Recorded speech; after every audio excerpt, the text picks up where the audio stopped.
পরিকল্পনা করতেছে, কতটা প্রতারণার আশ্রয় তারা নিচ্ছে। কৃষক কার্ড, ফ্যামিলি কার্ড, এটা হচ্ছে একটা প্রতারণার প্যাকেজ, একটি জোট, এটাকে জোট বলা যাবে না, এটা দল, যেটি অন্য সকল দলকে বিলুপ্ত করে নিজের পেটের ভিতর নিয়ে নিয়েছে। সেই দলের শীর্ষ নেতা তার প্রথম জনসভা শুরুই করলেন সমালোচনা দিয়ে, কিন্তু তিনি আমাদেরকে বলতেছেন দোষারোপের রাজনীতি যাতে আমরা বন্ধ করি। আমরা কোনো দোষারোপের রাজনীতি করতে চাই না, কোনো সমালোচনার রাজনীতি করতে চাই না। আমরা সত্য কথাটা জনগণকে ধরিয়ে দিচ্ছি। কেবল বলা হচ্ছে তাহাজ্জুদের পরেই ভোট কেন্দ্রে উপস্থিত থাকতে, তাহাজ্জুদের পরেই তারা সিল মারার পরিকল্পনা করতেছে, ভোট কেন্দ্র দখলের পায়তারা করতেছে। ইনশাআল্লাহ ঐক্যবদ্ধ বাংলাদেশের নেতাকর্মীরা এই সকল ষড়যন্ত্র রুখে দিবে। 12ই ফেব্রুয়ারি আমরা অপেক্ষা করব, আমরা ভোট কেন্দ্র পাহারা দিব।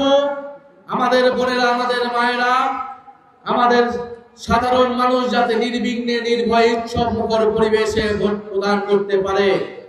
যারা এই ভোট প্রদানে বাধা হয়ে দাঁড়াবে, যারা নানামুখী ষড়যন্ত্র করবে, তাদেরকে কঠোরভাবে প্রতিহত করা হবে।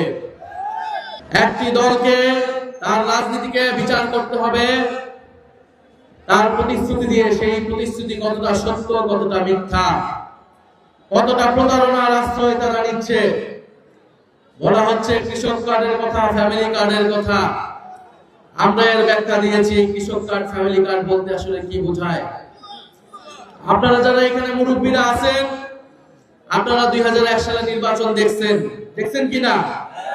সেই 1 সালে নির্বাচনের আগে অনেক প্রতিশ্রুতি দেওয়া হয়েছিল। আমি কয়েকটা প্রতিশ্রুতির কথা বলতেছি।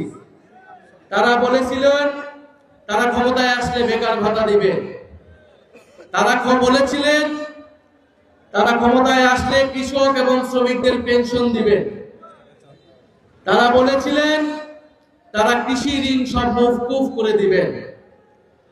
তারা এরকম আরো অলৌকিক অনেক প্রতিশ্রুতি দিয়েছিলেন, যারা পরবর্তী 5 বছরে তারা সেই প্রতিশ্রুতি রক্ষা করেন নাই। সেই ইতিহাস বাংলাদেশের মানুষ ভুলে নাই। আমরা তরুণ প্রজন্ম পড়াশোনা করে সেই ইতিহাস ঘেটে বের করেছি। যারা মিথ্যা প্রতিশ্রুতি দিয়েছিল, তারা এবারও মিথ্যা প্রতিশ্রুতি দিচ্ছে। কৃষক